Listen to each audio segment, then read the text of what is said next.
Welcome to Talk Cosmos, the show where Sue Minahan and her panel of guests bring you insightful conversations to awaken consciousness for soul growth.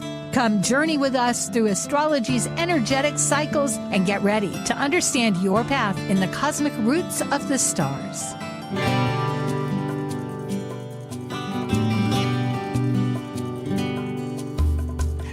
Greetings, everybody, and Happy New Year. This Aquarius New Moon, it actually begins always the Lunar New Year. You know, there are different systems of calendars. We have our sun, as we're well aware of, and then the moon. And there are calendars that do both, and the Chinese is one of them. However, this is not, of course, necessarily a show about Chinese astrology, but we're all one world. As we're increasingly becoming, the stars are telling us that, you might say, we must say, because of the cycles that we're entering. And Aquarius is about the collective consciousness. The North Node itself has gone into Pisces, which is a collective unconsciousness, as I learned, one denotation. And the beautiful part about the lunar moon calendar is just that the moon is our closest ally, you could say, in the sky, and there's still many systems of using it. And besides that, a large portion of the entire globe looks to it. So there you go. But at any rate, this is about the Aquarius new moon. It's the second new moon after the solstice that initiates that lunar, Asian new, or Chinese, if you must, Lunar New Year. Enough of that. Let's get right to our part, which is archetypal symbols about the new moon. Thank you. Synthesizing the new moon consciousness through archetypal Sabian symbols, numerology, lunar mansions, tarot, and astrology, all together illuminating a new moon vision story. This is your Archetypal Symbols panel. I'm Sue Minahan, founder of Talk Cosmos since 2018. I'm an evolutionary astrologer, consultant, speaker, writer, vibrational astrology student, Dwarf Planet University graduate, Kepler Astrology Toastmasters Club charter member. I have a fine arts music degree plus a certificate in jazz. I'm an artist, musician, and certified color energy life coach. Especially, I love mythology and esoteric philosophies. I'm Elizabeth Liz Machette, a professional astrologer, intuitive, numerologist, and tarot reader. I'm a certified sacred healing counselor, providing nurturing, in-depth consultations for individuals and couples. I'm an author, blogger, speaker, and international Reiki master and teacher. I create safe space in which to explore the deeper patterns of your life, to clarify your current circumstances and help you find your best path forward. And I'm Justin Crockett-Elsie, an archetypal Jyotish astrologer, yoga and meditation teacher, and author. I combine both Western ancient astrology and modern psychological astrology with Eastern Vedic astrology, and I specialize in predictive, electional, and karmic astrology for individuals and couples. I also do in-depth astrological research into arcane astrological concepts, focusing on the mystical, occult side of astrology. Eleanor Roosevelt once said, "Yesterday is history, tomorrow is a mystery, and today is a gift." And that's why it's called the present. Hello, Liz. Hello, Justin. Good to see you both so much. Nice to be here, ladies. Nice to see both of you. Hi, Sue and Justin. It's great to be back. Yes, so we're beginning another new year. We may have skipped our December 1 because we had that wonderful year forecast, which you can still go back. It's very relevant. But let's get into what this begins with. Elizabeth Liz Machette is at alightpath.com. And Justin Crockett-Elsie is at his namesake.com or justin.elsie@gmail, and I'm at Talk Cosmos. And of course, there's other ways. We all have YouTubes that you can definitely, that are active to use. 9 has been, as it always is, for about half a year. The sun and the moon stays at a degree. 9 is the number, and there's different connotations. Everything has its viewpoint. And I will also add, before I let go here for open conversation, just that besides the sun and the moon at 9 degrees, Aquarius, this isn't Pisces or whatever else it will be, but Neptune adds up 2 and 7, 27 degrees, and Hygeia, the asteroid goddess of health and purification. And 2025 is a universal number of 9, so that's another 9 too. So we're going to be using that 9 all year.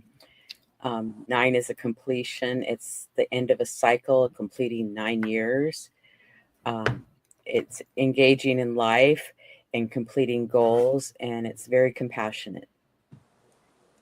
Yeah, I would agree. Yep. There's not really much more to say. It is really about it's a completion of a cycle. And again, it's really about completing goals and coming to the end of the cycle. And as you pointed out, Liz pointed out, it's a 9-year globally for all of us this year. But we also have each a personal year. And Liz is really good at helping people figure what that is out. So absolutely. And with the added extra feature, you could say that with this new moon seed that we're all recognizing, and we hope that our illustration through these different metaphysical terms will help you figure out how to interpret that invocation or meaningfulness for yourself. It's aligned with Neptune as it just finishes its last few degrees, and with Hygeia, a visionary. And so it's a matter of purification, perhaps, and healing what has toxicity in your life. So there's another level, we could say, as we go along that path. Aquarius consciousness is an air sign. It's communicative in that sense. It's fixed, though it has its opinions. It can be on a little bit resistant to changing the opinions that one has, or ideas, or perhaps rebellious without a cause. But on the really beautiful part of it, it's networking with community, bringing it up to a higher elevation for the collective, and very ingenious, really. Very forward thinking. yeah, progressive. Can be progressive. Yep. Definitely. Innovative. Idealistic. Definitely. And the shadow, we didn't cover the shadow portion of that. And the shadow of it is where there can be emotional detachment or separating self from a group. It is sort of, it can sometimes be the observer in a group. So absolutely, because one does naturally raise up a little bit to see it in perspective, but in doing that, how do you relate? So it really is important. You know, the polarity point would be Leo, so it's bringing in that heart. It's an individualistic sign. Yeah. Yes. Yes, absolutely. And we're in it. We have Pluto in it, and now the moon, and they're conjunct. Well, we'll see that as we do the charts. And the major arcana card for Aquarius is the 17th trump card, the star. And the star is like bridging the spiritual and the mundane world. And the deck that she has a picture here of is the Rider-Waite-Smith Tarot deck. And the shadow is unbalanced between the material and intuitive. I really liked what you brought up, reminding me, as people can look at this card, for those that are looking at the YouTube, that there's 2 hands with 2 jugs. One is being poured the water, representing the spiritual, emotional part of our nature, and the other going mundane, actually pouring that into the land. So it's sharing the knowledge and the wisdom. And bridging. It's just beautiful when you think of Uranus out there anyway. Okay, but it is achieving those heart's desires with it, wouldn't you? I would imagine that does bring in a little of the polarity. While I'm scanning on, let's go to what is another offshoot, perhaps, of what we've done for a year, because a minor arcana for Tarot does relate to the cards astrologically. Astrology, right? Yes. Yes, but it's in a different system. It's a very ancient system, the Chaldean system, which has, according to the speed of the planets, which is not exactly what we always think of. We think of the traditional, which really goes along with the elements and that rulership, which would be air right now. It'd be going from Aquarius to Gemini to Libra with those planets. So this is Tarot. Okay, go ahead, Liz. Well, the Chaldean order came from the Egyptians, and there's the decans are divided into 10 equal parts, or 10 degree, 3 equal parts. So the first decan one is up to 9 degrees and 59 minutes. And that's Aquarius. And so the ruler would be Venus in the Chaldean order. And we have Pluto, Mercury, and the sun and moon all within that first decan. And then the second decan is ruled by Mercury, and the third one is ruled by the moon in the Chaldean order. Yeah, and Justin, too, you'll have comments, but looking just at the sun and moon, because for people looking at your own charts, you might associate this if you have early, divided into the 10 degrees, getting an extra layer. But Venus is very active in this chart coming up, as we will see. And it really does have a lot to do about our values and our partnerships and our financial security. It rules both signs. So I would think that as we finish this whole 9-year completion, that's a strong impetus to how we're thinking about things. Yeah, well, and I might put much. Oh, I'm sorry. Go ahead, Liz. The traditional would be ruled by Uranus, so the change maker. Exactly. Yeah, I think that's what Justin was going to say, yeah, too. You're in alignment. In the traditional, we look at this as Uranus. And one of the ways that I like to look at the decans and the terms here is really they color, if you have a planet in that first 9 to 10 degrees, it colors it. So let's say you have, the moon there in those degrees, which we're looking at tonight. It has a Venetian or even a Uranus flavor to it. So it's kind of like a Aquarius moon with Venus in Aquarius or Uranus in Aquarius acting. It's very interesting because I was just suddenly relating to my own chart. I have Jupiter at 1 degree Aquarius. Of course, Pluto is having a grand old time with it. And it happens to be in an inconjunct or quincunx, as it is, with Venus. So there is a lot. It adds to the description and the personal expression. Yeah. Well, thank you. Thank you for introducing these. And this is minor arcana cards and tarot and astrology in that relationship. And so then we come to the lunar mansions. And so basically these are the stars in the constellation of the zodiac sign that the moon travels through, and involves the mythologies around those fixed stars there. And each nakshatra has 4 sections called padas, and they relate to one of the elements. So next slide here. Yes, pardon me. Yeah. So for this particular new moon, the nakshatra and of course we say in Sanskrit the moon is called Chandra. The nakshatra is Shravana, and the second pada, and this is the star of the listening ear or learning ear. So if anybody ever has any planets in these first degrees of Aquarius, they have this skill set of listening to others. It's actually a skill set of listening, and they will tend to be more into fields that are counseling or helping people find their path. That could be as simple as working at an information booth at the airport to actually being a therapist.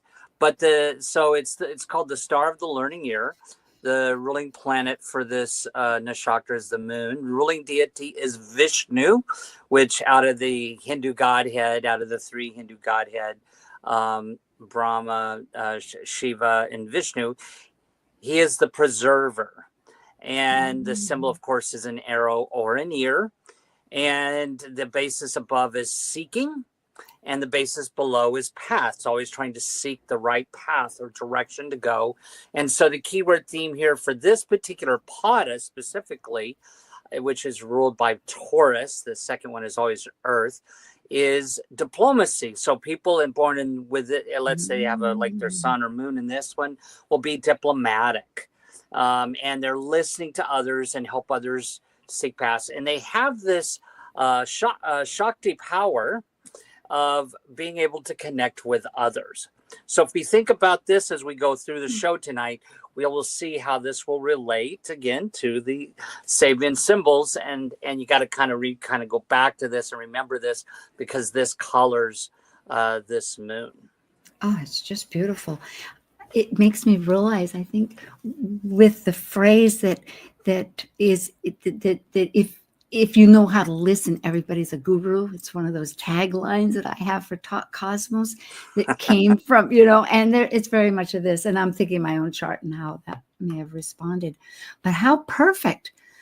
Well, we certainly need this in the world right now, listening to each other and figuring out how to mediate. Yes. So if anybody wants to work with this moon, this Aquarian new moon, a good thing to do is if we do rituals around our new moons, which some of us do, it's good to do mantras towards Shiva. Towards Vishnu. Yeah. I'm sorry, Vishnu. Vishnu. And kind of looking at what path you want to go to for this coming year or for the next month or year or whatever that is. So mantras for Vishnu are related to here. Okay. The preserver. So there's constancy with that. That's a useful thing. Reviewing the mythology, there are actually two that stand out for Aquarius. One is very, very, very ancient, and it really responds to what people have adapted to being part of the biblical story, but it's about a flood for the simple reasons of purifying and to reestablish. And interestingly, in that story, there was also one couple, and it took a little moment for them to understand, but the instruction was to take stones and throw them, as it was, which became people. For the man, it was men, and for women, it was women. So it was a new population. And you can look, I've thought that really serves deeply into thinking about very much of stones and in general, but we only have a certain amount of time here. And besides that, Hermes, made borders with stones going up. The other part is Ganymede. Ganymede was a human. Zeus, as the god of all, came down and abducted Ganymede, being the most beautiful male mortal, from Troy to be the wine bearer or the cup bearer, whether it was wine or whether it was water, whether it was a spirit, the ambrosia to the gods. And you could look at that really as a spiritual essence of what one is. It had been a daughter that he had with his wife, Juno, but she was going to get married to Hercules. And in my mind, I'm thinking, isn't this fascinating that we take a mortal and bring it to divinity, and then we take a divine and we bring it down to mortal terms, because Hercules was a demigod with both mortal and immortal parentage. But the fact is that what does it mean for us? Aquarius looks binary more. Sometimes it's depicted as a female, sometimes as a male. And it also, in modern terms, has therefore had the association with homosexuality, because what is common to all people, it is the collective humanity that we're looking at.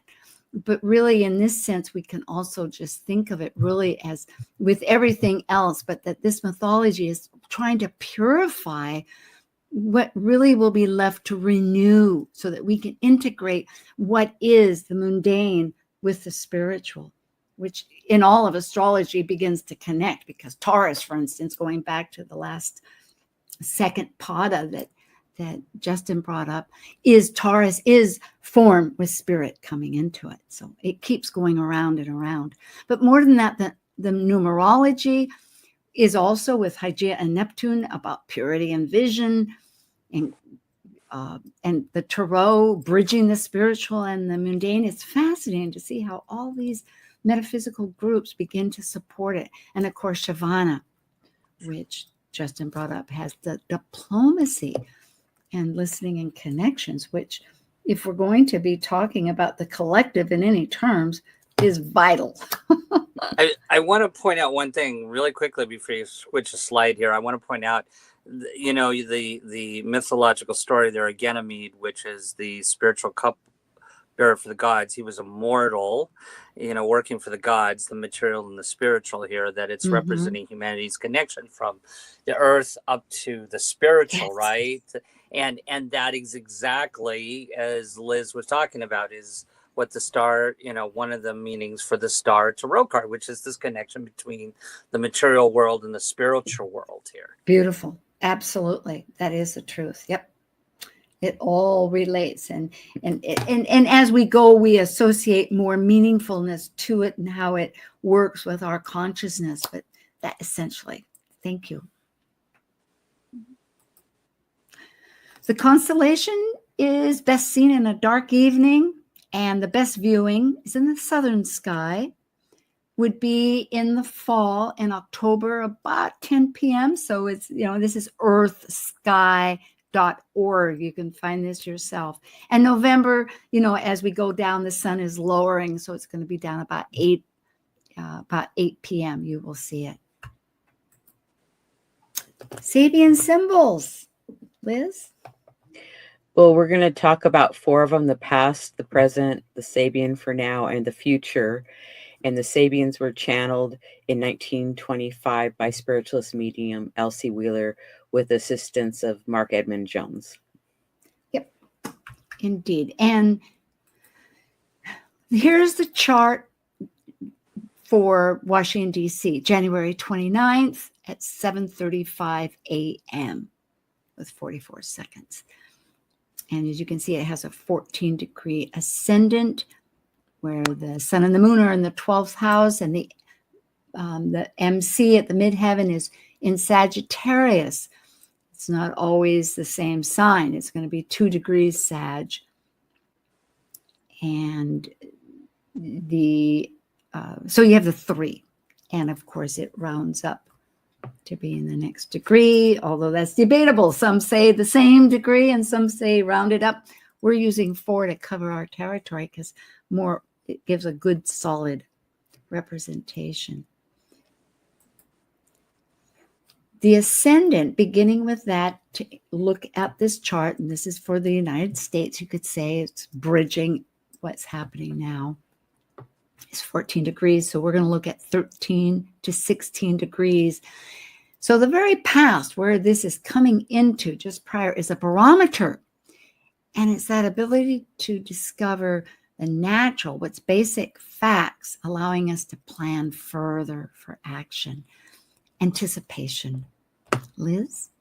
And the present is Aquarius 14, the Great Pyramid, and the Sphinx. The keynote is enduring power of occult knowledge and of its quasi-divine custodians, seed men, or a previous cycle of existence. And the keyword is the power of spiritual ancestry. And what we're moving towards here is the Aquarius 15, the groundhog, looking for its shadow on Groundhog Day. We all kind of know what the meaning of that is. The keynote here is the value of anticipating new turns of events and ascertaining future, prospects and events. Keyword is basically prospective. It's interesting how it starts with anticipation and it goes on to prospective, which is, again, that anticipation from maybe some growth with the spiritual ancestry. And then going beyond that, it would be the seagulls for 16, Aquarius, fly around a ship, again, in expectation of food. So there it is, that this dependence of stimulation of social circumstances of some dependence. And I might point out, just for people that maybe have been watching this show, that you may find some similarities between Sabians in one sign and another sign. And there is one very similar to this, dependence upon others, and in Sagittarius. And so I just kind of point that out, because this is very almost a mirroring of another Sabian symbol. Interesting. It would see how it starts in the story and what angle, just like 9, as we were saying, has many connotations. So thank you for bringing that up. Well, here we are in Sagittarius, but this is for the MC, although we're not doing those degrees because it's very much earlier. It's at 2-degree Sagittarius MC. So we're going from 1 to 4. And the past is retired Army veterans gather to reawaken old memories, the will to affirm the value of the struggle, which civilization and group achievements are founded. Perpetuation. Liz? And then Sagittarius 2 is white-capped waves display the power of wind over sea, the mobilization of unconscious energies under the presence of superpersonal motives, subtilization through rhythmic intensity. You get the hard words. Sorry. It's really true. Well, those white-capped waves have got to be doing something, but it has to do with wind too, right? I mean, sitting out here in the ocean definitely changes our dynamics. So the next one, Sagittarius 3, is 2 men playing chess. And the keynote here is the transcendent ritualization of conflict, and the keyword is interplay. And I might point out here that we see an undercurrent of relationship between the first set of Sabian symbols and this one, dependence, and now there's interplay. And this is a little bit like sometimes when this shows up in a chart, like a person needs to push the other one's buttons. It's a little competitive, 2 men playing Oh, chess. of course. Yes. They're not exactly on the same team, are they? They're trying to outwit each other. Good point. Well, where it's really all heading, you might say, is with 4, a little child learning to walk with the encouragement of his parents. It's that natural assistance of superior powers as you're going through the crisis of growth and resolution of conflict. And we are about to So I might point out there was Go ahead. conflict and interplay with competitiveness, and now we move on to resolution of conflict. So this is a progression here that's asking us to learn with the midheaven here. Yeah, very good. And for those that may have missed it, Justin did a wonderful talk with OPA, that's Organizational Professional Astrology, last month I think it was December. Yes, about the 8th. So catch that. Okay, here we're going to, shall we take a break and do this when we get back? Let's finish it, the Sabians. Okay, we'll finish it. 9 degrees, sun and moon. And so this is for everybody around the globe in your chart, wherever. 8, going up to it, is a beautifully gowned wax figure on display. The inspiration one may derive from the appearance of exemplars who present to us the archetypes of a new culture performation. That's a lot of words. And then Aquarius 9, a flag is seen turning into an eagle, the dynamic incorporation of new social values in individuals who exemplify the spiritual potential and greatness significance of these values, acting out of the vision. And of course, I'm thinking we're talking about avatars here. And so we move into now that avatar is a man who had for a time become the embodiment of a popular ideal, is made to realize that as a person, he's not the ideal anymore. And so there's the need as we move on to always self-reevaluate. And so there's a self-evaluation, and this just means we continually grow. And so what we may have been known and we were ideal yesterday, well, tomorrow we've got to self-evaluate and grow. Isn't that amazing? And very interestingly, if we were to go a little bit further, as this always progresses from the beginning, it's during a silent hour. How internal is that? A man receives a new inspiration, may change his life.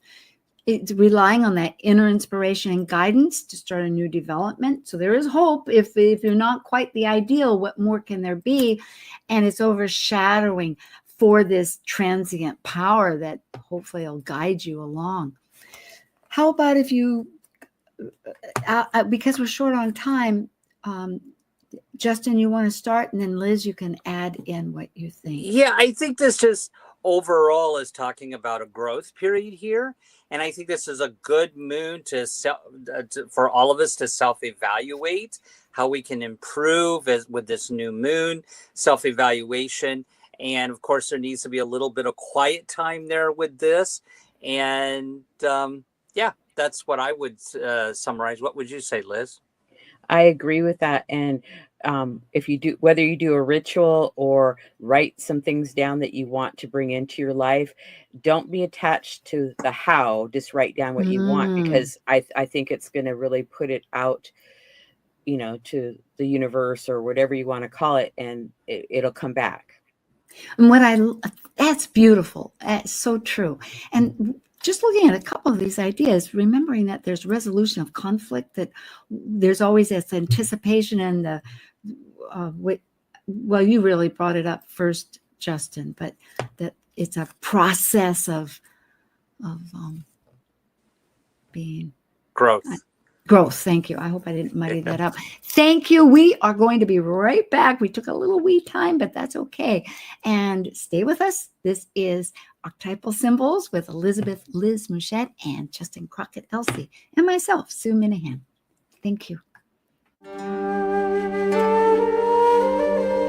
While we take a break from this week's edition of Talk Cosmos, let's take a look at this cycle's archetype.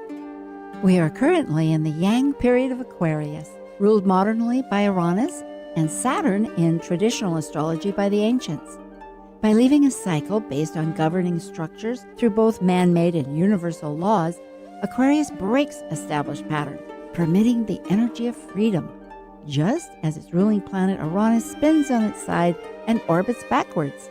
As a fixed air sign represented by the water bearer pouring the spirit of cosmic energy, Aquarius seeks to find like-minded, intuitively aligned souls to connect in social groups for the elevation and improvement of all. Talk Cosmos brings insightful conversations to awaken consciousness for the soul growth with hour-long programs. Talk Cosmos weekly programs are also available to watch live on the Talk Cosmos YouTube channel and Facebook page. While you're there, make sure you click the like and subscribe buttons so you get the full Talk Cosmos experience. Or if you'd rather listen to the show archives with audio only, the entire podcast collection since 2018 is available on most podcast carriers. And to find out about upcoming programs, sign up for the newsletter at talkcosmos.com. So grab your coffee, tea, or kombucha and enjoy the show. This is Martha Norwalk every Sunday morning beginning at 9 a.m. Thanks in part to Linda Rasmussen at verticalenergyworldwide.com. We cover the world of animals. This week, February 2nd, it's Shelter Rescue Sanctuary and anything that helps our Animal Friends Sunday. We'll check in with Meow Cat Rescue, Help Animals India, and Animals 24/7. Plus, we'll hear about all the great classes and events coming up at the Ananda Institute for Living Yoga. Hope you can join us. Martha Norwalk's Animal World, Sunday morning, 9 a.m. to noon, right here in Alternative Talk, AM 1150. Broaden your horizons. You'll be amazed at all the topics we cover on Alternative Talk 1150. And here we go. Again, it's Elizabeth Liz Mouchette and Justin Crockett Elsie and myself. Liz has a wonderful YouTube channel. Perhaps you want to briefly tell us about this. Well, there's a lot going on. There's 2025 astrological highlights with many astrologers. Coming new on the show is Astrological Magic with Robert, and Justin and I do the monthly astrology forecast and the full moon forecast.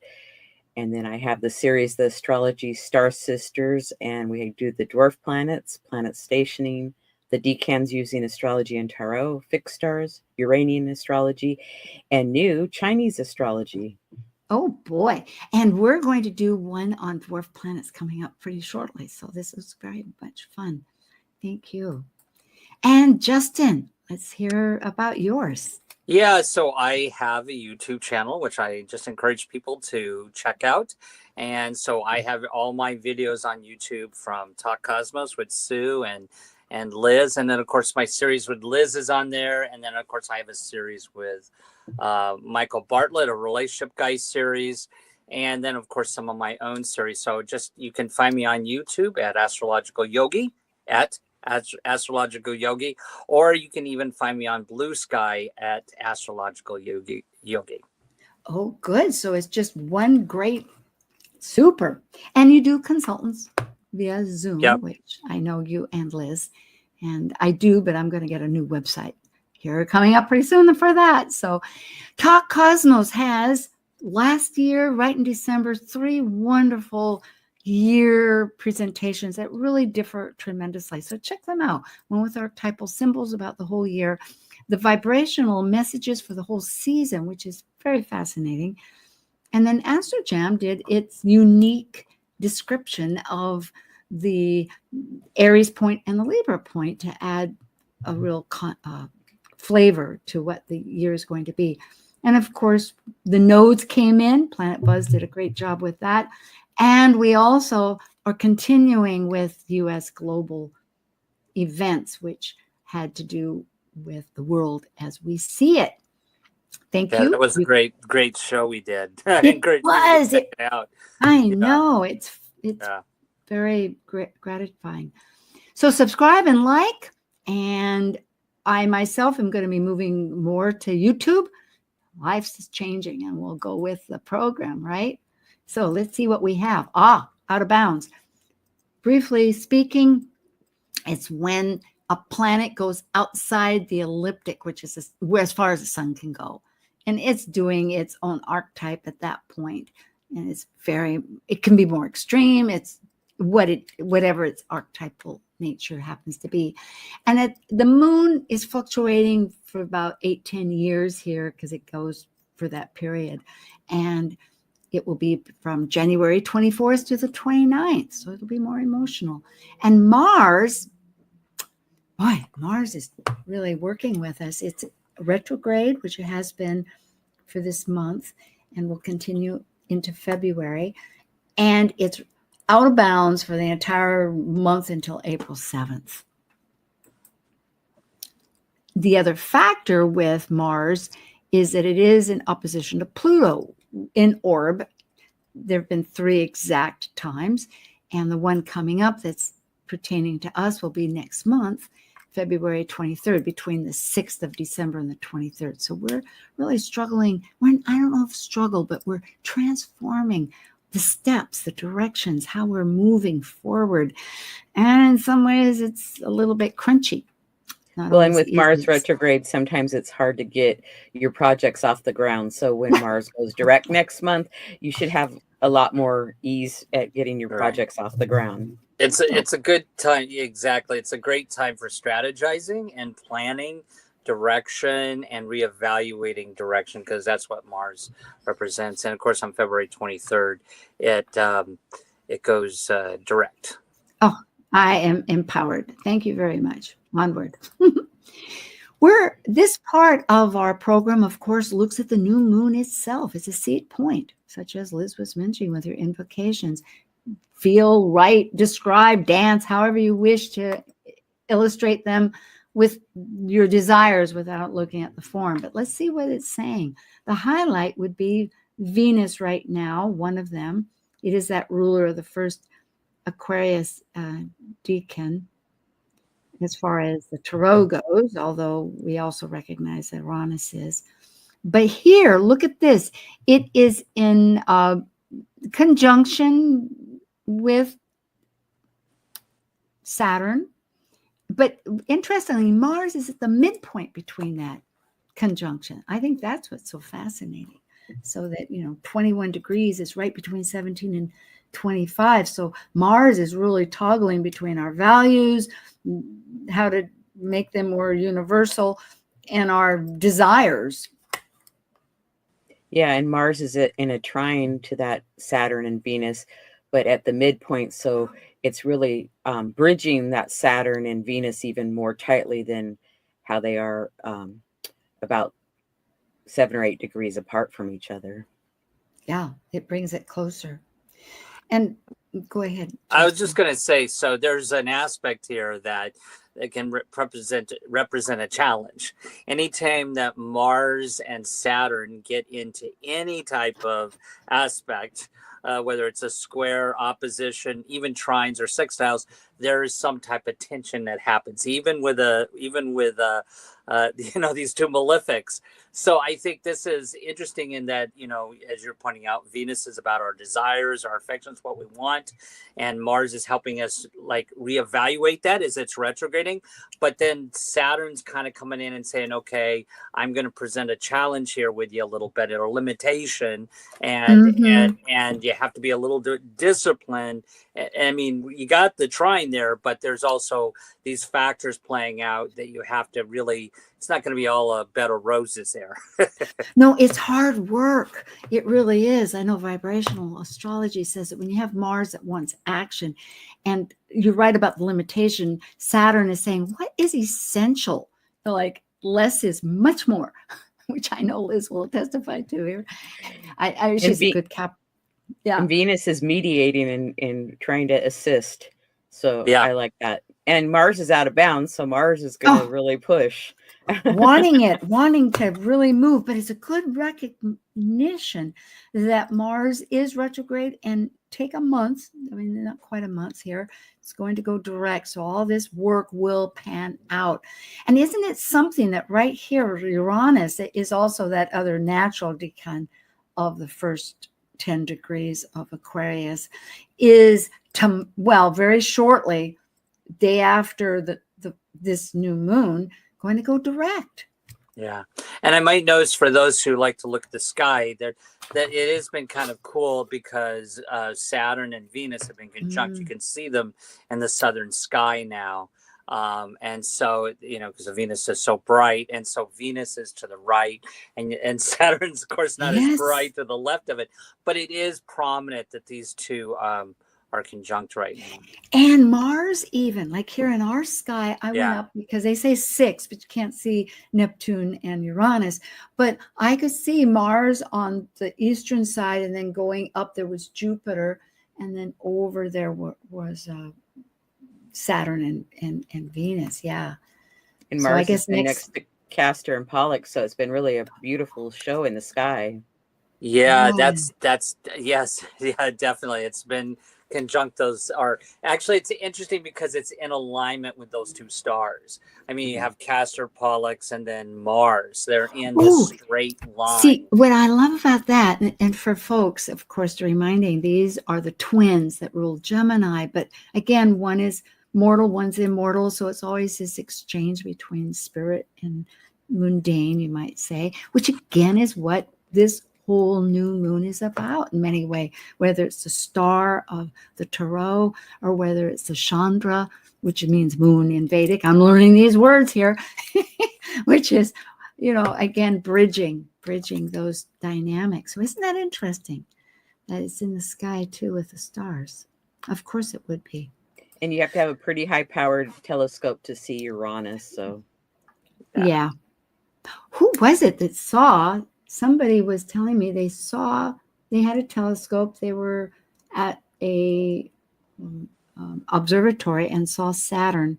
Anyway, yes. And you're supposed to be able to see Saturn's rings, even with the binoculars. Yes, they did. I'll have to remember who was that. Okay, now we're looking at the sun and moon aspects.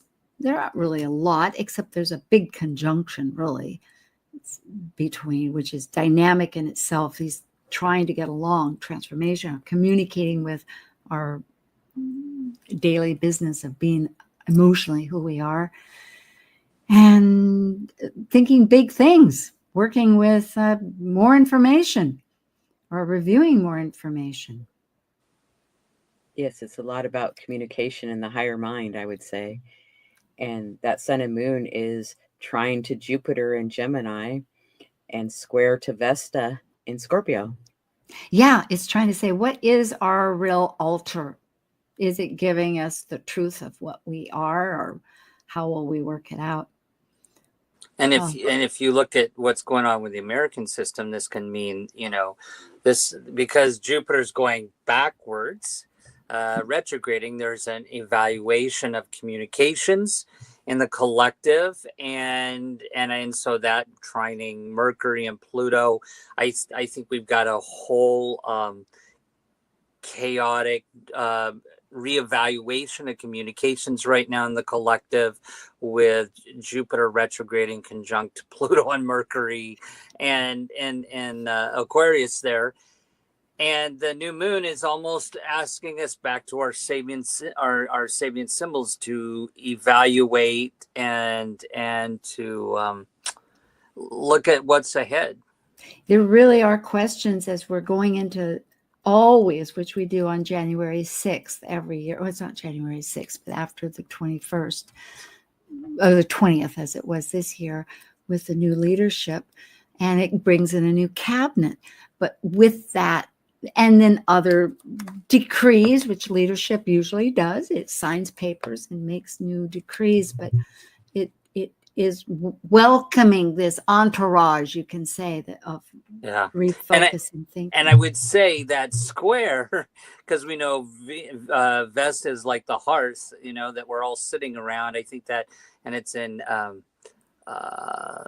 Scorpio there, right? I mean, so yep. I mean, and it's squaring. So there's a lot of how you want to say, difficult emotions. Yes. And is there betrayal? And is there all these negative shadow sides? Because we always have to look at both sides. But Pluto, there's a lot of enormous transformation. I'm thinking with Jupiter, though, it's bringing in more and more information, isn't it? So I'm hoping there's somebody with good Virgo here that can discern it. I don't see it immediately with the sky, but I'm sure there's work on that. That's what we do. Well, and your wishes and dreams and desires that you put into action right now might take a little bit of time to manifest, because Jupiter is retrograde, but it's like, just put it out there, because when Jupiter goes direct, and you just kind of have, like, don't be attached to the timeline, because it's going to happen in its natural time. Looking at what we're aware of, you could say, if it's an opposition, but action, really action. Squares bring in action. It's a friction point, but there's action. It could be within self and doing something. And here we do have Mars that activating double, like a signature T square, with Chiron of our wounds or healing alchemy, as I've written. And it's opposing the wisdom strategy represented by the lady Pallas Athena, the asteroid, the daughter of Zeus, came out of his head, the wisdom part of life. So it's a very, it seems to me that's so internal, doesn't it? When you're working with your wounds and your strategy. Well, and then Pallas Athena, has that female warrior, like Mars can be the male warrior. It's like, balancing the male and the female within us and even in society. Good. And then there's another T square with Uranus. Yeah. Uranus is opposite Juno and square to Ceres. So we have the asteroids. The asteroids involved in all of this. So it's pretty interesting. So change maybe to relationships, Juno, and then series of how we nurture those relationships, or do they need more nurturing? We might need to change how we're nurturing things. It seems very synergetic. I only think about how we're working. If we look at that, it's an interesting diagram just visually. I'm not sure what that means, but it's so balanced in some ways, those two T squares. And I was going to point out back to the Sabian symbols, where I was pointing out about relationships, where there's interplay and resolution of conflict. I see that here with the Uranus Juno opposition, because we know Juno represents marriage and relationships. And then, of course, the Mars in Cancer squaring Eris. That's conflict. That's and that's a Gadanta. That's a point between fire and water, right? And so anytime there's any square between fire and water planets, there's some type of healing of some energies there that need to be looked at and noticed and taken care of, Thinking of the sun and moon, which it is the new moon, and I was recognizing that it is kind of the midpoint. I mean, it's like 8 degrees from Pluto, but it's maybe 11 degrees from Ceres. It's close. Well, it's actually almost 10 degrees because it could, at the point being that with everything we've said, it elevates so that possibly in that fire of water, that this transformation and new life coming about and healing, that stepping back and keeping your heart in. And I might also say, and I agree, and I might also say that back to the Nakshatra, this is asking us to seek our path forward. And this is for our own self. What is the outcome of all this evaluation and healing and dealing with the difficulty is what is the path forward? And I think that's what a lot of us are looking at right now. What is the path forward with this new year and new moon? Because we do have choice, individual choice, of course. Here's what's flowing. I think this is our last chart in our last few minutes. And again, to let people know, this is January 29th, and this is an Eastern chart in Washington, DC. It's 7 in the morning, 7:35, 44 a.m. to be exact. Right off immediately, the sun and moon are in a flow with Jupiter. So we're thinking big things and we're taking in more information. But how does that set up with the rest of the chart? There's so many interesting configurations, which we call in astrology, but they have constructive things. I mean, by things, resolution, I might say. Well, yeah, because you have the mystic rectangle, which is trines and sextiles and 2 oppositions. So it's like a mix of working and flowing, but then, what's the opposite opinion or idea, and like, how do you make that work? And if you can recognize that, then you can open the gift or receive the gift. Yeah. So it's really letting go in some ways with relationships, because that's part of the involvement, and discerning. It's in Virgo. So you're able to discern. Thank you, Virgo. You're coming to the forefront, because there's no way Virgo's going to stop discerning what is and not, figuring it out.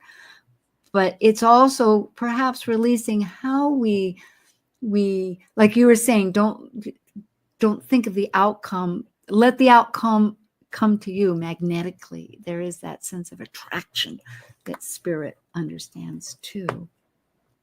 One thing I would add is about, you're talking about Virgo. And so there is for all of us throughout this whole year, there's a purging process going on, and discerning, reevaluating and purging. Virgo needs to purge and clean, and that's what a lot of people are doing in some way in their life. It feels better after it's done. Sometimes it's a little tricky to figure out how to recategorize things. I remember I was helping a friend doing a tremendous move. She says, "You're just moving around papers." And I thought, well, yeah, but it might depend if this is important or that's important. I really reflected on that for a while. Well, and that's what I love. It's the opposite of Pisces, which is that's the creative, imaginative opposition point that, after you get done evaluating and purging, Pisces comes in and opens up new creative pathways to imagine what could be better after you've cleaned the wound out. And having those kite points, which means you have a flow going with the 3 energies. And then there's another point that is kind of a resolution. One is Uranus, sudden stuff happening immediate right now, innovative, and there's a plus side of it. And Juno is the other kite point with another setup, and that's our relationship. So it could be new relationships are coming in, because it's all juxtaposed. Is that the way I say it, right? Well, and I would say it's interesting because I've noticed in people's charts, there are a lot, I won't say a lot of people, but I've been noticing lately in charts where people are born with a Uranus opposite Chiron. And so Uranus, anytime it's opposite a planet, it's going to create change. It's yes. there to be the agitator, you know. And so with it being opposite Juno and Scorpio, which is dealing with jealousy and revenge, like we're seeing our society right now, revenge in relationships, you know, that's one of the things we're learning to clean right now is relationships. It is amazing. Well, thank you, everybody. We have Talk Cosmos here, and you can go online and subscribe, and we thank you so much. And mostly I thank our wonderful team, Elizabeth Liz Mouchette and Justin Crockett Elsie. I feel like we could all powwow somehow. Well, I hope that's okay to say powwow. So But what's anyway, your takeaway, Liz? Breathe and dream big. and know that our plans are working with a manifestation that our energy will pull together with life and each other. Thank you. Thank you for joining an insightful conversation on Talk Cosmos, the show where Sue Minahan and her panel of guests awaken consciousness by connecting soul growth patterns with astrology's energetic cycles. Be sure to tune in next week, same time, same place, to continue your journey through the roots of the cosmic pathway.